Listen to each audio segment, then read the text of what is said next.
Apabila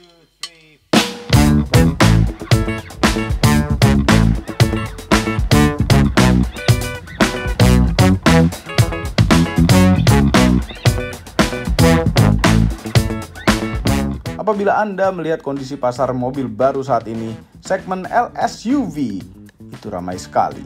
Namun apabila Anda flashback sekitar 10-15 tahun yang lalu, hanya ada satu mobil saja pada segmen ini, yaitu Daihatsu. Dan ada Toyotanya juga. Suatu mobil yang kembar. Ini adalah Toyota Rush, generasi pertama. YouTube, selamat datang di channel Motomobi. Used car review untuk menambah wawasan Anda mengenai mobil-mobil yang dulu pernah terlihat di jalanan.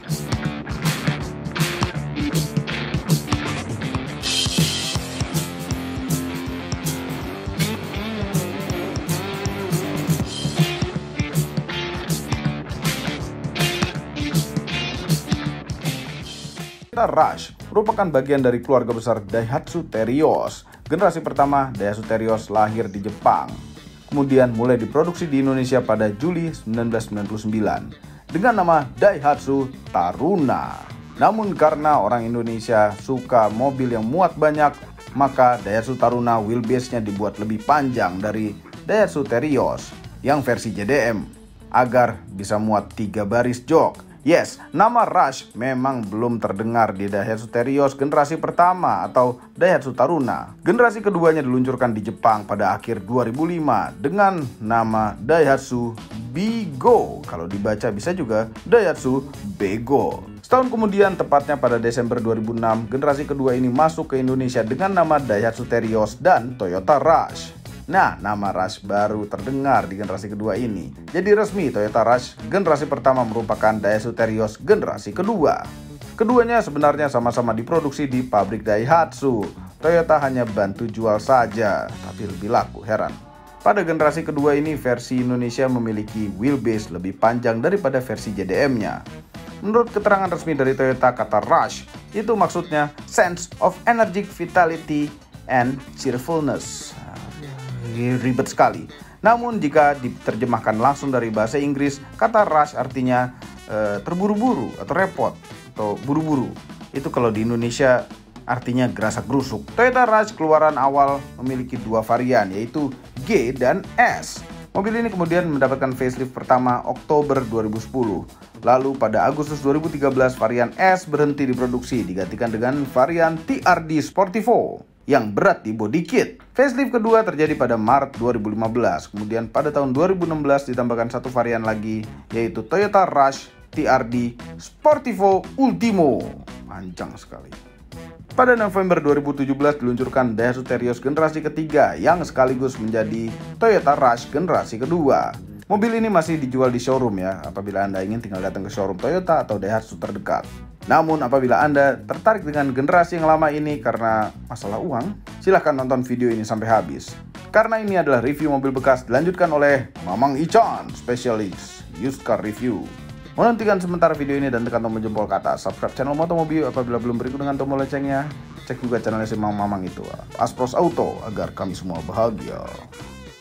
Toyota Rush, nah itu ada bedanya dengan Daihatsu Terios. Tapi yang perlu diketahui, Toyota Rush itu dibuat oleh Daihatsu. Daihatsu-nya namanya Terios. Kalau Daihatsu Terios biasanya ada 7-seater, tapi Toyota Rush itu dibuat pertama kali 5-seater aja. Terus bentuknya tuh depannya dibilang bagus enggak, dibilang jelek enggak, pas-pasan, agak boringin. Tapi dia satu-satunya SUV 1500cc pada saat itu, nggak ada saingan. Makanya ini laku keras. Nih, headlampnya dia udah proyektor halogen. Tapi pada saat itu kan halogen semua ya. Tapi ini masih halogen, tapi udah keren juga pakai proyektor. Lampu depannya, lampu jauh juga terpisah. Terus juga ini adalah model yang pre-facelift. Seperti ini seharusnya untuk di bagian sini, ini pakai model jaring kayak kawat pagar biasa. Nah ini yang faceliftnya seperti ini, pakai ini juga. Terus fog lampnya, kalau yang facelift itu nggak seperti ini, agak sedikit berbeda. Itu bisa dilihat di situ lah gambarnya. Nah kayak gitu. Terus di sini ini SUV banget, bulat-bulat. Di atasnya ada 2 buah kecerutan. What the meaning of kecerutan? Terus di sini konturnya tuh simple sekali untuk di Toyota Rush. Nah, bagian pinggirnya, nah dia pakai velg seperti ini. Dia ring 16, 235, 60 dengan palang 5. Terus juga bautnya tuh udah 5, keren ya untuk 1500 cc. Yang penter-penter pada saat itu juga itu masih ada yang 4 baut. Tapi untungnya Panther atau Kijang itu masih 4 baut, ini udah 5 baut. Keren kan? Di sini juga gede-gede over fendernya. Di sini ada tambahan daging sebelah sini, ada tambahan daging sebelah sini. Udah pakai LED di bagian spion, dan di sini proporsi antara kaca sama bodinya tuh enak dilihat, makanya laku berat pada saat itu. Nah, di atasnya udah dikasih roof rail juga, jadi dia bener-bener SUV pada saat itu dengan ground clearance 200 mm, makanya dia SUV banget. Nah, dia punya dimensi bodi 4,4 meter, lebarnya 1,7 meter, tingginya 1,7 meter dengan wheelbase 2,6 meter. Ya, oke lah. Nah, di bagian belakang ini seperti ini. Nah, kalau di negeri Malaysia gitu ya, dia punya yang short wheelbase-nya. Kebetulan yang di Indonesia itu nggak ada versi yang short wheelbase-nya, makanya di sini kacanya lebih panjang dan dia modelnya tuh agak-agak floating roof gitu, menyambung ke bagian belakang. Bagian belakangnya SUV banget untuk Toyota Rush, karena di sini masih ada ban konde seperti ini. Ini adalah yang pre-facelift, makanya di sini bumpernya tidak terlalu rencem gitu ya. Terus juga lampu belakangnya juga pasti berubah. Kalau ini tipe yang pertama, tapi ini dikasih kayak gituan, krom-kroman gitu, jadi ya oke lah, dikasih udahlah. Nah, di atasnya juga tidak ada topi belakang seperti ini yang faceliftnya, tapi ada third brake lamp-nya dan juga ada rear defogger, ada wiper, cukup lengkap pada saat itu. Nah, di sini kita bisa lihat untuk Toyota Rush seharusnya dia hanya 5-seater aja. Yang 7-seater biasanya di tipe-tipe yang limited, seperti S ke atas. Nah, ini tambahan biasanya, opsional. Nah, biasanya diambil dari Daihatsu Terios juga, karena Terios itu disediakan 7-seater, tapi Toyota Rush pertama kali keluar itu hanya 5-seater aja. Nah, ini bumper lagi. Nah, ini kayak gini aja. Di dalamnya tuh cukup gede sih, jadi kalau untuk nampung koper-koper gede, tapi diberdiriin kayak gitu, masih cukup muat. Ada lampu di sebelah sini, dan kalau masih kurang, ya kalau Toyota Rush memang nggak ada harusnya. Ini mestinya lebih gede, karena Toyota Rush itu pengennya waktu itu segmennya di atas dari Daihatsu Terios yang lebih elit gitu ceritanya. Ini mesinnya. Toyota Avanza, Daihatsu Terios, terus Luxio, Grand Max, dan Avanza yang 1500 mesin itu sama. 3EZ VE 1500 cc, 4 silinder, dan juga dia mempunyai keluaran tenaga sekitar 108 horsepower, dan torsinya adalah 141 Nm yang disalurkan ke roda belakang. Dan transmisinya itu ada 2 tipe, ada yang pengen manual 5 speed dan juga otomatisnya 4 speed saja. Ini tergolong mesin yang durable dan juga gampang untuk dirawat, makanya sampai saat ini Daihatsu Terios atau Toyota Rush itu masih tetap laku dan harganya tetap stabil, apalagi roda belakang.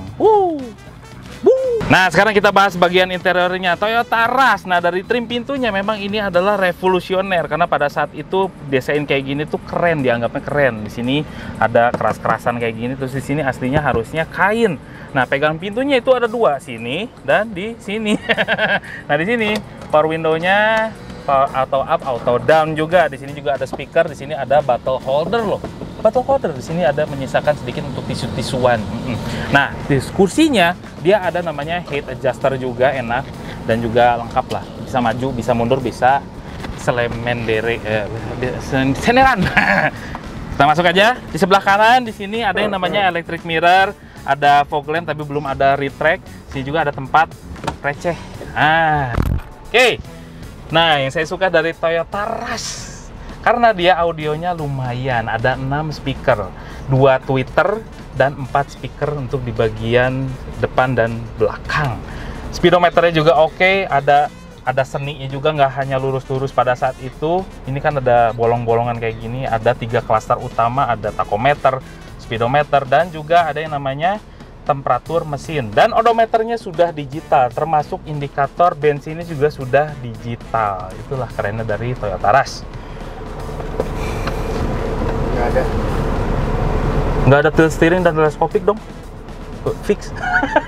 Seperti ini saja, dan juga setirnya tergolong minimalis juga, nggak ada tombol-tombolan apapun. Di bagian klaster tengahnya cuman ada double din audio, ada digital clock, ada yang namanya kisi AC yang tidak bisa dibuka tutup, yang bisa dibuka tutup cuman kanan dan kiri saja. Ada tempat kartu nih, yang dulu tuh belum booming, kalau sekarang ini kepake banget.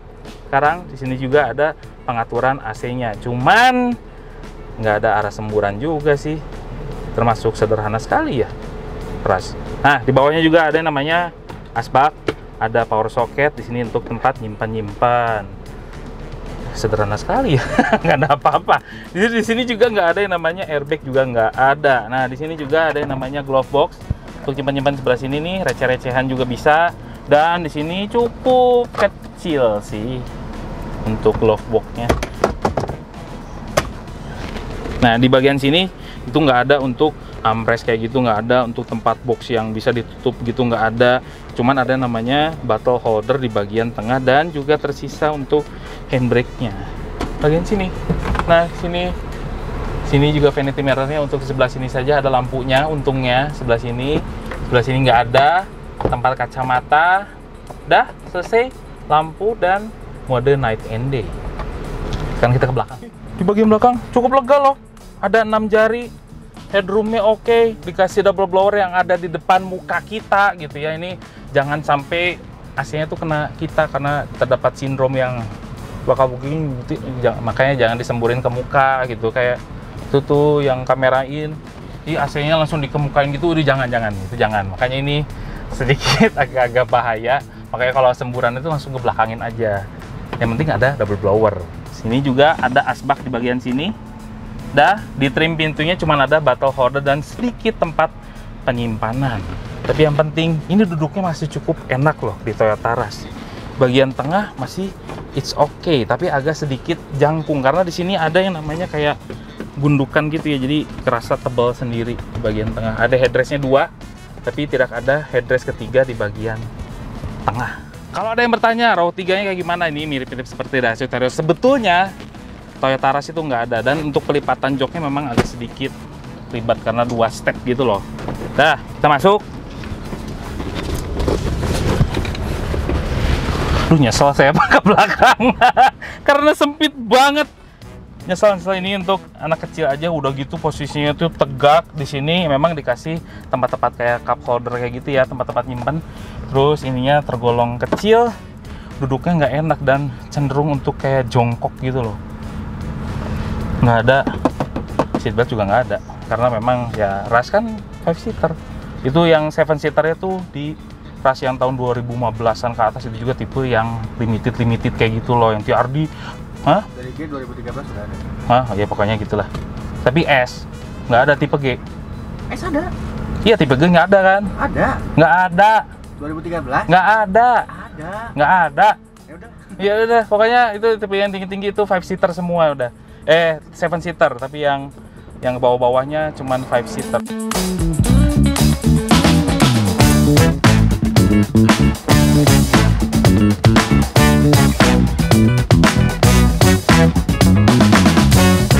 Alright, sekarang kita berada di dalam Toyota Rush dan ini persis banget rasanya dengan Daihatsu Terios ya. Yang buatnya juga Daihatsu kan, si Toyota Rush. Untuk visibilitas ke depan oke.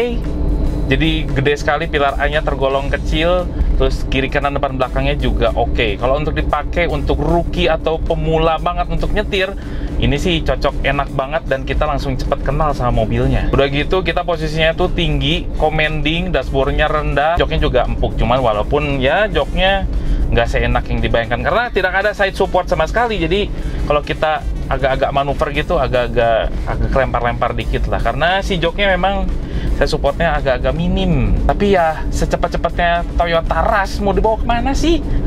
Terus juga kalau yang baru belajar nyetir itu senang banget karena kita tidak akan tersenggol oleh trotoar lah, bempernya masih tetap aman karena dia posisinya kan tinggi ya, ground clearance-nya juga tinggi, terus bisa menembus segala medan walaupun dia 4x2. Nah, itu baru 4x2. Coba kalau 4x4 kayaknya asik deh. Dan kesan kita tuh kalau ada lubang di depan tuh kayak hajar aja gitu kalau untuk Toyota Rush, karena tidak ada kekhawatiran sama sekali. Spare partnya murah, udah gitu ngerawatnya gampang. Udahlah, makanya Toyota Rush tuh harganya stabil. Suspensinya memang ya mirip-mirip dengan Toyota Avanza karena berbagai platform juga, jadi agak mental-mentul, apalagi terutama di bagian belakang tidak begitu nyaman dan kadang-kadang membuat orang mabok di dalam sini. Untuk beberapa orang ya agak mabok karena mental-mentulnya tidak terlalu enak gitu. Mesin yang dipakai dia pakai kode 3SZ VA 1500 cc dan tenaganya tuh 108 horsepower.